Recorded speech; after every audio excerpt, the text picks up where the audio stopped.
옆에 분하고 인사 한번 하겠습니다. 하나님의 화목으로 당신을 초대합니다. 이렇게 한번 인사하겠습니다. 하나님의 화목으로 당신을 초대합니다. 아멘. 저와 여러분 모두 오늘 하나님 안에 초대받은 자인 줄로 믿습니다. 하나님께서 우리 한 사람 한 사람을 기억하시고 하나님의 그 화목 가운데 우리를 초대해 주시고 그 화목이 우리의 삶 가운데 깊이 뿌리 내릴 수 있도록 오늘도 역사하시는 줄로 믿습니다. 그래서 그 믿음 가지고 주님 앞에 온전히 승리하며 나가는 저와 여러분의 삶이 될 수 있기를 주님의 이름으로 축원합니다. 이 땅을 살펴보면 참 많은 공동체들이 있습니다. 많은 관계가 있죠. 교회도 그렇고 가정도 그렇고 우리 주변에 많은 사람들과의 관계가 있습니다. 그러나 그 관계가 늘 평안하지는 않습니다. 때로는 힘들고 때로는 어렵고 또 때로는 무너져서 가슴 아파할 때도 있습니다. 그래서 우리 인류에 빠지지 않는 역사, 지금까지도 사실 끊이지 않고 내려오는 그런 전쟁의 역사가 하나 있는데 그 역사가 바로 평화의 전쟁, 관계의 전쟁인 것입니다. 여러분, 우리의 관계가 평화롭고 따뜻할 때는 어떻습니까? 그 안에서 행복이 나오고 기쁨이 나옵니다.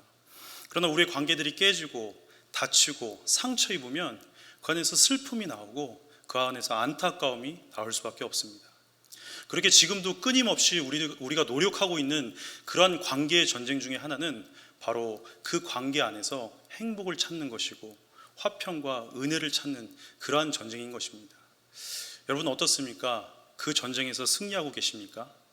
여러분 한 사람 한 사람이 바로 그 관계의 전쟁 안에서 승리할 수 있는 비결을 오늘 사도 바울은 오늘 본문을 통해서 저와 여러분에게 말씀해 주고 있습니다. 화목, 바로 우리에게 허락된 하나님의 선물입니다. 여러분, 그 화목이 우리에게 놀라운 하나님의 선물로 주어졌다는 것을 저와 여러분이 기억할 수 있기를 바랍니다. 그것을 우리가 기억하고 하나님이 선물로 주신 그 화목을 붙잡고 나아갈 때에 그 안에서 저와 여러분의 살 길이 열릴 수 있습니다. 그 안에서 하나님이 주시는 놀라운 생명이 우리의 삶을 지배할 수 있게 됩니다. 그러므로 우리는 다른 어떤 것보다 하나님과 화목해야 합니다. 그래서 성경은 잠언 17장 1절에 이렇게 기록하고 있습니다. 우리 한번 같이 읽겠습니다. 마른 떡 한 조각만 있고도 화목하는 것이 육선이 집에 가득하고 다투는 것보다 나으니라. 아멘. 가난해도 화목하는 것이 부유해서 불행한 것보다 낫다는 말씀입니다. 여러분, 우리의 삶이 비록 힘들고 고달프다 할지라도 우리는 하나님 때문에, 그 하나님 때문에 화목할 수 있는 삶이 되기를 소망합니다. 그 화목이 바로 저와 여러분에게, 우리 성도의 삶에는 너무나 중요하기 때문입니다. 이 화목이 빠지면 우리 성도의 삶을 해석할 길이 없어집니다. 하나님께서 허락하신 그 화목, 예수 그리스도의 희생을 통해서 허락되어진 그 화목이 바로 우리 가운데 있기 때문에 우리의 삶이 은혜로 해석되어지는 것이고 우리의 삶의 구원의 역사가 그렇게 아름다운 해석으로 나올 수 있게 되는 것입니다. 그래서 오늘 본문 20절 하반절에도 이렇게 기록하고 있습니다. 너희는 하나님과 화목하라. 누구와 화목하라? 하나님과 화목하라. 아멘. 저와 여러분 모두 한 분 하나님, 오직 우리와 함께 하시고 우리와 영원토록 동행하여 주시는 그 하나님과 화목할 수 있기를 바랍니다. 다른 화목은 사실 뒤로 제껴 놓으셔도 됩니다. 가장 중요한 화목, 하나님과의 화목을 이루는 믿음의 사람들이 될 수 있기를 소망합니다. 여러분, 하나님과 화목하는 것이 왜 중요합니까? 바로 하나님 안에서 생명의 근원이 나오기 때문입니다. 하나님과 화목할 때에 저와 여러분에게 주어진 생명이 빛을 발할 수 있기 때문입니다. 우리 안에 있는 이 생명은 그냥 단순하게 가볍게 주어진 것이 아닙니다. 여러분, 지금 우리가 누리고 있는 이 생명, 이 화목, 어떤 희생을 통해서 주어졌습니까? 예수 그리스도의 십자가의 희생을 통해서 저와 여러분에게 주어진 것입니다. 그러게 우리는 이 화목에 대한 무게와 깊이를 알고 이것을 붙잡고 나아갈 수 있는 은혜가 저와 여러분 가운데 결단으로 세워져야 하는 것입니다. 하나님과 먼저 화목해야 그 안에서 모든 것이 풀어지기 시작하고 하나님과 먼저 화목해야 그 화목을 통해서 우리 삶의 모든 부분들이 살아날 수 있게 됩니다. 바로 하나님의 그 놀라운 생명력이 화목을 통해서 우리 가운데 빛을 발하게 되는 것입니다. 여러분, 하나님이 우리에게 주신 그 생명이라는 것이 사실 얼마나 위대한 것입니까? 얼마 전에 매스컴을 보니까 중국에서 그 연꽃인가요? 천년이 된 연꽃이가 꽃을 피웠다는 그 얘기를 제가 매스컴을 통해서 봤습니다. 천년 동안 이렇게 잠자고 있던 연꽃이에서 꽃이 바라고 잎이 펴서 아름다운 생명을 잉태하게 되는 그 모습을 보게 된 것입니다. 여러분, 참 사람들이 많이 놀랐겠죠. 천년 동안 묵어있던 그 씨에서 생명이 나왔다는 것에 대해서 얼마나 감사한 은혜입니까? 그런데 그 안에 있는 그 생명이 그렇게 깨어날 수 있도록 엄청난 에너지를 심어주신 분이 누구시죠? 바로 하나님입니다. 인간이 그렇게 할 수 있겠습니까? 인간의 능력으로 그런 것을 이룰 수 있겠습니까? 오직 하나님만이, 하나님의 그 능력의 생명만이 천년을 지나고도 빛을 발할 수 있는 그런 생명의 능력을 허락하신 줄로 믿습니다. 그러기에 저와 여러분이 하나님과 화목할 때에 그 놀라운 생명의 능력이 저와 여러분을 통해서 빛을 발하게 되어 있습니다. 여러분, 나비 효과라는 말 아시죠? 지구 한편에서 시작된 그 나비의 작은 날갯짓, 그 날갯짓의 바람이 지구 반대편에 갔을 때 태풍과 같은 그런 엄청난 바람으로 바뀔 수 있다는 그러한 내용의 이야기입니다. 그러한 나비 효과가 사실은 우리 기독교 안에 이미 있었습니다. 예수 그리스도의 십자가 사건입니다. 2000년 전 예수 그리스도의 십자가 사건을 생각해 보면 어떻습니까? 마치 나비의 날갯짓의 그 바람처럼 연약한 모습일 수밖에 없었습니다. 지는 모습이었습니다. 안타까운 모습이었습니다. 그러나 2000년이 지난 지금, 그때 그 연약한 사건은 어떻게 되었습니까? 태풍과 같은 힘을 가지고 온 인류를 구원하기도 남는 놀라운 사건의 힘을 우리에게 부여하고 있습니다. 과거에, 현재, 앞으로 태어날 모든 생명까지 바로 예수 그리스도의 그 십자가 사건이 구원으로 인도하고 있는 놀라운 생명의 사건인 것입니다. 여러분, 바로 그러한 생명력, 그러한 생명의 능력이 바로 하나님께서 저와 여러분에게 허락해 주신 능력인 줄로 믿습니다. 그렇기 때문에 우리는 그 생명의 능력을 붙잡고 온전히 하나님 앞에서 몸부림치며 하나님과의 화목을 포기하지 않고 나가는 그러한 열정과 노력이 우리에게 필요합니다. 바로 그것이 우리 안에 있을 때에 우리가 하나님으로 인해서 가득 차고 충만한 기쁨을 누릴 수 있는 은혜가 허락되는 것입니다. 그래서 오늘 본문 19절 상반절에 이렇게 기록되어 있습니다. 우리 한번 같이 읽겠습니다. 곧 하나님께서 그리스도 안에 계시사 세상을 자기와 화목하게 하시며 그들의 죄를 그들에게 돌리지 아니하시고, 그 다음에 우리 요한일서 2장 2절에도 이렇게 기록되어 있습니다. 그는 우리 죄를 위한 화목제물이니 우리만 위할 뿐 아니요 온 세상의 죄를 위하심이라. 아멘. 보십시오. 예수 그리스도의 희생, 예수 그리스도의 그 처절한 희생이 바로 오늘 저와 여러분에게 주어진 이 화목을 만들어냈다는 것입니다. 여러분, 우리가 화목을 생각할 때에 그냥 단순하게 분위기 좋은 것, 교회 잘 출석하는 것, 서로의 관계가 아름다운 정도의 수준에서 멈춰있는 그런 화목을 말하는 것이 아닙니다. 오늘 성경에서 바울이 말하고 있는 이 화목이라는 것은 엄청난 생명의 가치를 부여해서 얻어낸 그러한 화목인 것입니다. 처절한 예수 그리스도의 희생, 그 십자가의 아픈 희생을 통해서 바로 오늘 저와 여러분에게 이 화목이 선물로 주어졌다는 사실입니다. 여러분, 이거를 우리가 믿을 수 있기를 바랍니다. 그래서 우리에게 다가오는 이 화목의 무게가 정말 무겁게 느껴져야 합니다. 우리에게 주어진 이 화목이 그냥 가볍게 넘어가는 것이 아니라 예수 그리스도의 그 처절한 희생으로 우리에게 주어졌다는 선물이라는 것을 기억하면서 갈 수 있어야 하는 것입니다. 그래야 저와 여러분에게 주어진 이 화목이 다치거나 쓰러지거나 망가지지 않고 사단의 어둠의 세력에 흔들리지 않고 온전하게 지켜지는 역사가 그 아름답게 이루어지게 되는 것입니다. 여러분, 이사야 53장 4절에서 5절 말씀입니다. 저희 한번 같이 읽겠습니다. 그는 실로 우리의 질고를 지고 우리의 슬픔을 당하였거늘 우리는 생각하기를 그는 징벌을 받아 하나님에게 맞으며 고난을 당한다 하였노라. 그가 찔림은 우리의 허물 때문이요 그가 상함은 우리의 죄악 때문이라. 그가 징계를 받음으로 우리가 평화를 누리고 그가 채찍에 맞음으로 우리가 나음을 입었도다. 아멘. 죽음으로 우리에게 허락하신 그 화목을 통해서 하나님 주신 그 생명이 저와 여러분의 삶을 더욱더 강건하게 할 줄로 믿습니다. 여러분, 사실 이 시대를 살아가는 크리스천의 모습들을 보십시오. 예수님을 믿노라고 하면서도 신앙생활을 한다 하면서도 얼마나 많은 크리스천들이 무너지고 쓰러지고 있는지 모릅니다.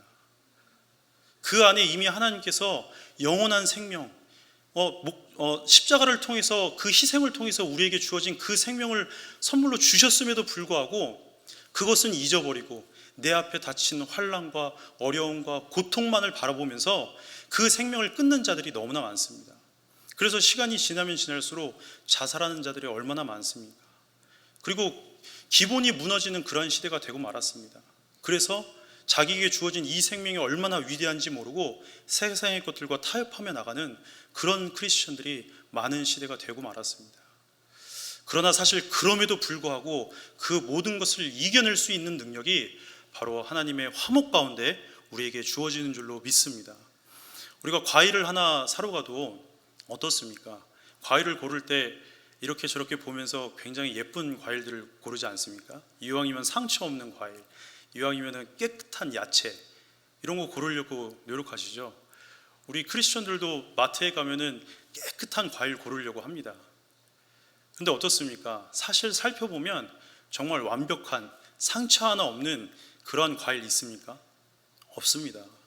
우리 눈에 안 보여서 그렇지 다 조그마한 상처들 가지고 있습니다. 아무리 자그마한 상처라 할지라도 우리 눈에 보이지 않아서 그렇지 어떤 것이든지 간에 그 안에 상처가 있는 것입니다. 그러나 그럼에도 불구하고 우리가 그것을 사는 이유가 무엇입니까? 바로 그 상처보다 그 안에 있는 생명의 가치가 더 크기 때문입니다.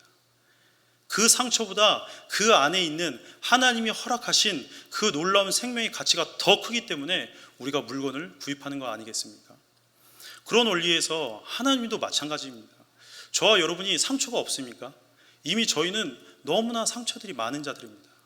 그런데 상처 있다고 하나님이 저와 여러분을 쓰시지 않는다면 얼마나 안타까운 모습이 되겠습니까? 하나님께서는 저와 여러분의 상처를 보시면서도 오히려 그 상처보다 우리 안에 있는 그 생명의 가치가 더 크기 때문에 하나님이 선물로 주신 그 생명을 위해서 저와 여러분을 사용해 주신 줄로 믿습니다. 그 믿음 가지고 하나님과 화목함으로 인하여 하나님 앞에 귀히 쓰임 받는 저와 여러분이 될 수 있기를 소망합니다. 고린도후서 우리 4장 7절 말씀입니다. 저희 한번 같이 읽겠습니다. 우리가 이 보배를 질그릇에 가졌으니 이는 심히 큰 능력은 하나님께 있고 우리에게 있지 아니함을 알게 하려 함이라. 4장 10절입니다. 우리가 항상 예수의 죽음을 몸에 짊어짐은 예수의 생명이 또한 우리 몸에 나타나게 하려 함이라. 아멘. 저와 여러분 가운데 있는 그 보배로운 예수 그리스도, 생명의 근원 되시는 그 예수 그리스도, 그분을 화목 가운데 붙잡고 저와 여러분의 삶이 윤택한 생명의 삶이 될 수 있기를 주님의 이름으로 축원합니다. 우리 두 번째로 한 번 더 생각할 것은, 그럼 바로 이러한 화목을 위해서 우리가 해야 할 것이 무엇인가 하는 것입니다. 여러분, 우리에게 주어진 이 화목을 지켜내기 위해서 저와 여러분이 할 것이 무엇입니까? 바로 영성의 최고봉 되시는 예수 그리스도를 닮아가는 것인 줄로 믿습니다. 예수 그리스도를 닮아갈 때에 그 안에서 저와 여러분이 예수 그리스도의 모습으로 바뀌게 되고 예수 그리스도의 그 거룩한 모습을 힘입어서 하나님의 화목의 그 사명을 감당해낼 수 있는 귀한 성도의 삶으로 바뀔 수 있는 것입니다. 사람은 자기가 지향하는 그 모습대로 가게 되어 있습니다. 그래서 돈을 지향하는 사람은 결국 돈 하다가 돈으로 끝나는 인생이 되고 합니다. 권력을 지향하는 사람, 이 땅에 있는 인간이 욕심으로 가질 수 있는 것들을 결국 지향하는 자들은 그것에 머물러 있다가 죽게 될 수밖에 없습니다. 그러나 하늘의 것을 지향하면 어떻습니까? 하나님이 놀라운 은혜로 채워주신 줄로 믿습니다.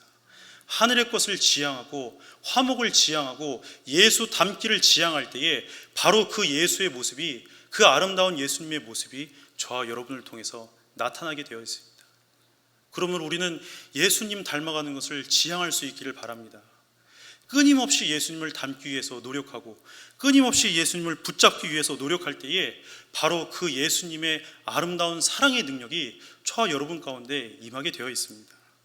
우리 본문 18절 상반절입니다. 저희 한번 같이 읽겠습니다. 모든 것이 하나님께로 났으며 그가 그리스도로 말미암아 우리를 자기와 화목하게 하시고. 아멘. 모든 것이 하나님께로부터 났습니다. 결국 그 뜻은 저와 여러분 모두 하나님을 닮아 있다라는 뜻입니다. 우리가 누군가를 닮아 있다는 것이 얼마나 감사한 일입니까? 또 때로는 그게 우리에게 아픔이 될 수 있지만 사실 우리가 누군가를 닮았기 때문에 오늘 이 모습이 우리에게 허락된 것입니다. 영적으로는 하나님을 닮았고 육적으로는 우리의 부모를 닮았습니다. 그것은 우리가 선택할 수 있는 상황이 아닙니다. 필연적으로 우리에게 정해진 그러한 모습입니다. 그렇기 때문에 우리가 닮아 있는 그 예수 그리스도 안에서 장점을 찾아내고 우리가 생명으로 나아갈 수 있는 길을 찾아내어서 열심히 그것을 붙잡고 나아가는 노력이 저와 여러분에게 필요한 것입니다. 우리가 부모의 부끄러운 모습을 닮았다고 해서 그것만 붙잡고 후회하고 한탄하면서 살면은 그 인생이 어떻게 되겠습니까? 그 안에 주어진 아름다운 것들, 그 안에 주어진 귀한 달란트, 그것을 더 하나님 안에서 키워내고 그것을 발전시켜 나갈 때에 저와 여러분의 삶이 하루하루가 더 아름다운 삶이 될 수 있는 것입니다. 그렇기 때문에 우리는 우리에게 주어진 것들 안에서 그 닮아있는 모습 안에서 바로 화목을 통한 최선을 찾아내는 것이 저와 여러분의 사명인 것입니다. 그것을 찾아내어서 나의 달란트를 통해서 이 땅 가운데 죽어가는 자들을 다시 한번 돌아보고 그들을 하나님의 화목 가운데 초대하는 것이 저와 여러분에게 주어진 귀한 사명인 것입니다. 저도 때로는 저희 자녀를 보면서 기쁠 때도 있지만 또 좀 마음이 아플 때도 있습니다. 부모의 안타까운 모습을 닮아 있는 것이 자녀에게 보일 때가 있지 않습니까? 때로는 성도님들이 오셔서 아니 예건이는 도대체 누구를 닮은 거예요? 왜 이렇게 똑똑해요? 그러면은 저를 닮았습니다 이렇게 하고 싶은 마음이 막 올라오죠. 근데 또 와가지고 아니 예건이는 왜 이렇게 까불어요? 그러면 저를 닮지 않고 제 와이프 아무튼 그런 마음이 생기지 않습니까? 그러니까 자녀의 그런 어떤 음양의 모습을 보면서 우리는 그 안에 기쁨도 있지만 또 아픔도 있을 수 있다는 것입니다. 근데 사실은 그 자녀의 모습은 누구를 닮아 있는 겁니까? 부모인 나를 닮아 있는 것이고 우리를 닮아 있는 것입니다. 그렇기 때문에 우리는 그 자녀에게 예수 그리스도의 삶을 닮게 하기 위한 최선의 노력을 해야 되는 것입니다. 그러한 몸부림을 가지고 살아갈 때에 바로 예수 그리스도를 닮는 그 모습이 우리뿐만이 아니라 우리 자녀 세대, 그 다음 세계에도 아름다운 유전으로 전달될 수 있기 때문입니다. 여러분, 예수 그리스도를 닮기 위해서 최선을 다하는 저와 여러분의 삶이 될 수 있기를 바랍니다. 그래야 우리의 삶을 통해서 오늘도 살아나는 자들이 넘쳐나게 되고 예수 그리스도의 그 생명 가운데 붙잡힌 자들이 주님 안에서 풍성하게 나오게 되고 부흥하게 되는 것입니다. 어린 시절 교회를 다니면서 저도 많은 신앙의 모습을 보면서 자랐습니다. 제가 예전에도 한번 나눈 적이 있는데 우리 권사님들의 그런 신앙의 모습, 기도하는 모습, 어렸을 때 교회를 다니다 보니까 많이 따라하게 되죠. 기도하면서도 주여 주여 아멘 아멘 이런 거 넣어서 많이 기도하고 따라했던 그런 생각들이 납니다. 근데 예전에 제가 친구들하고 한 초등학교 2학년 때 같이 놀다가 물놀이 하면서 놀다가 옷이 싹 다 젖은 적이 있었어요. 그때 옷이 다 젖었을 때 우리 함께 기도하자. 기도하면은 옷이 아마 빨리 마를 거야. 이런 순수한 마음을 가지고 함께 기도했던 적이 있습니다. 그리고 그냥 기도한 게 아니라 제가 또 목사님 자녀지 않습니까? 그래서 안수 기도를 제가 했습니다. 네, 안수 기도하면서 하나님 이 옷이 빨리 마르게 하여 주시옵소서. 이러면서 막 따라하면서 그렇게 했던 기억이 납니다. 참 어떻게 보면 지금 보면 철없는 모습이고 부끄러운 모습이지만 사실 그때 안수 기도해서 오늘날 이렇게 하나님이 목사로 이렇게 세워주신 거 아닌가라는 생각도 듭니다. 겸손한 마음으로 이 직분을 잘 감당할 수 있는, 우리에게 주어진 이 거룩한 성직을 감당해낼 수 있는 저와 여러분이 될 수 있기를 바랍니다. 바로 그러한 신앙적 유전이 교회를 통해서, 가정을 통해서, 우리의 삶을 통해서 우리 다음 세대에게 전달되어지고 우리에게 실천되어질 때 예수 그리스도의 그 놀라운 생명의 은혜가 저와 여러분의 삶을 덮는 줄로 믿습니다. 그래서 찬양 가운데 이런 게 있습니다. 예수 닮기를, 예수 보기를, 예수만 닮기를 내가 원하네. 내 평생 소원 예수 닮기를, 예수만 닮기를 내가 원하네. 아멘. 예수만 닮는 것이 저와 여러분의 평생의 소원이 될 수 있기를 소망합니다.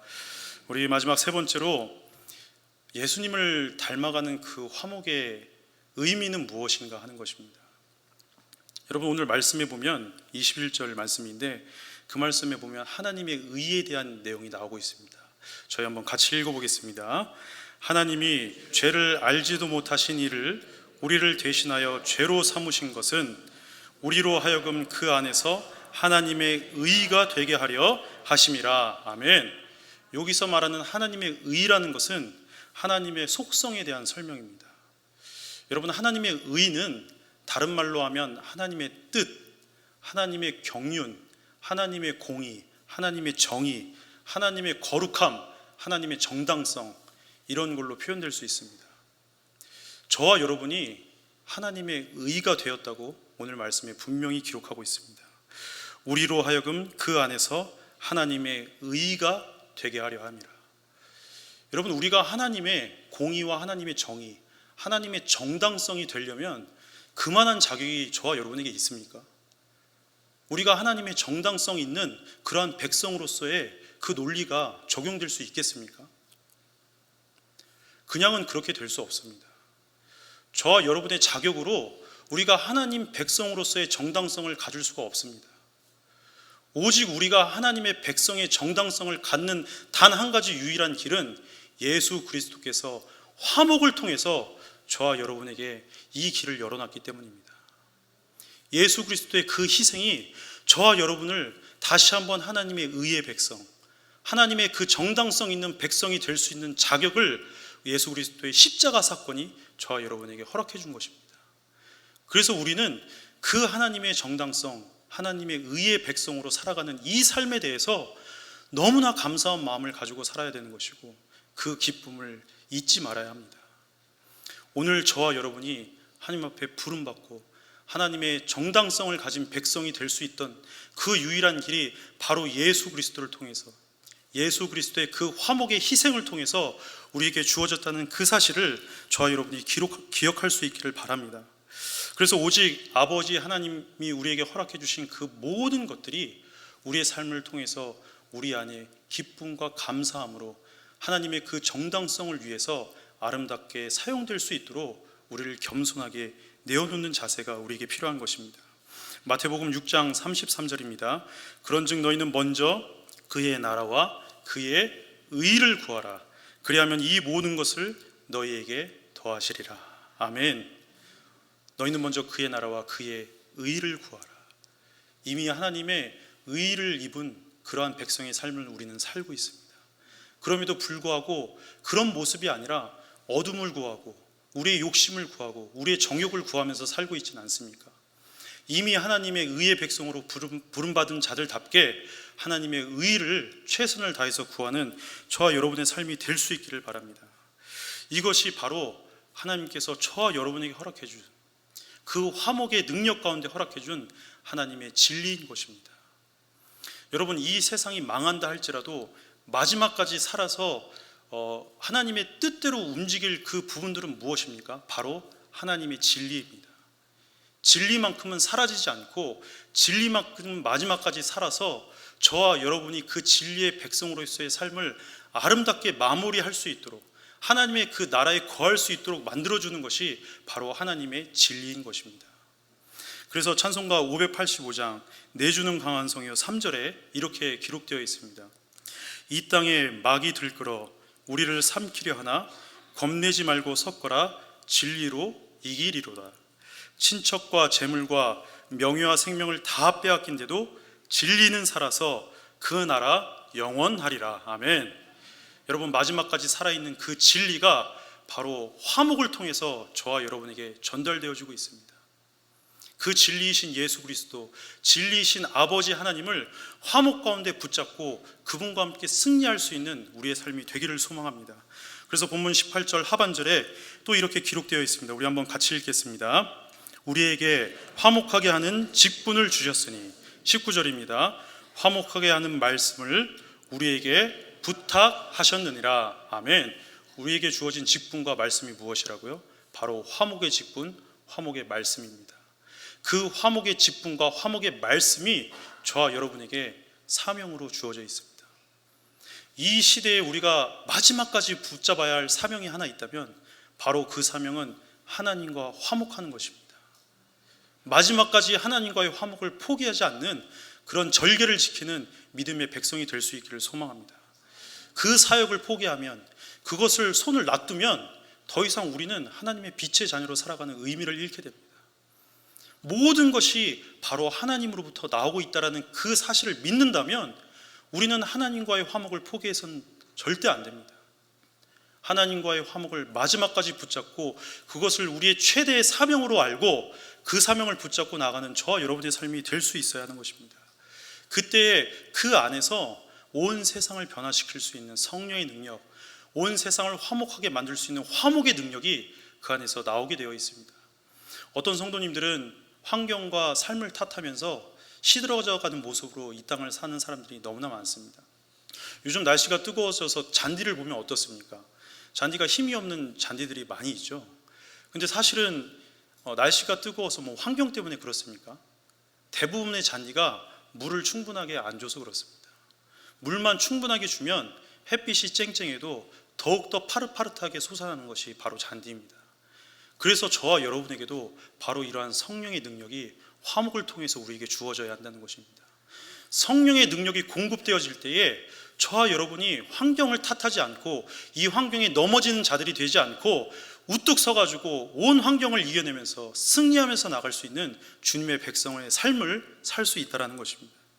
그래서 우리는 영적으로 메마른 것에 멈춰 있는 것이 아니라 우리를 새롭게 하시는 그 하나님을 붙잡음으로 인하여 화목 가운데 그분을 놓치지 않음으로 인하여 저와 여러분의 삶이 윤택한 삶이 될 수 있기를 바랍니다. 욥기 1장 22절 말씀입니다. 저희 한번 같이 읽겠습니다.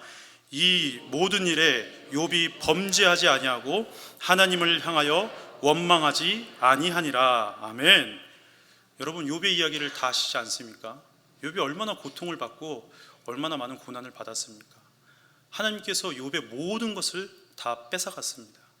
그러나 그럼에도 욥은 마지막까지 입술로 하나님 범죄하지 않았습니다. 마음으로 하나님 욕하지 않았습니다. 바로 무엇을 지킨 것입니까? 하나님과의 화목을 마지막까지 지킨 것입니다.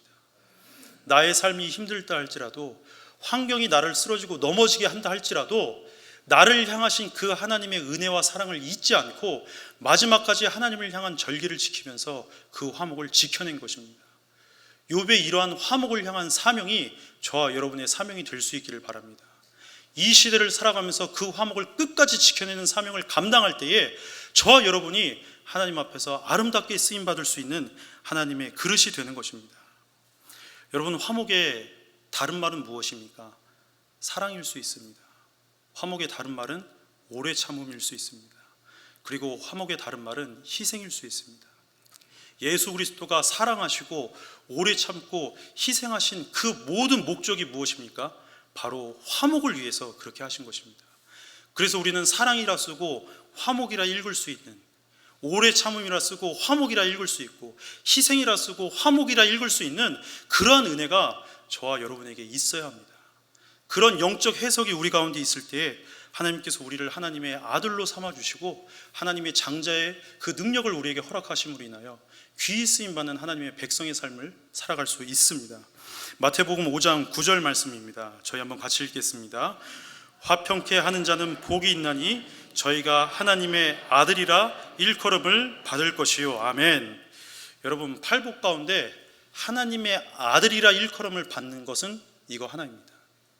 화평케 하는 자, 화목을 이루는 자, 예수 그리스도의 그 화목의 무게와 가치를 깨닫고 그것을 붙잡고 오늘도 그 화목을 만들어내기 위해서 몸부림치면서 살아가는 그 자가 바로 하나님의 아들인 것입니다.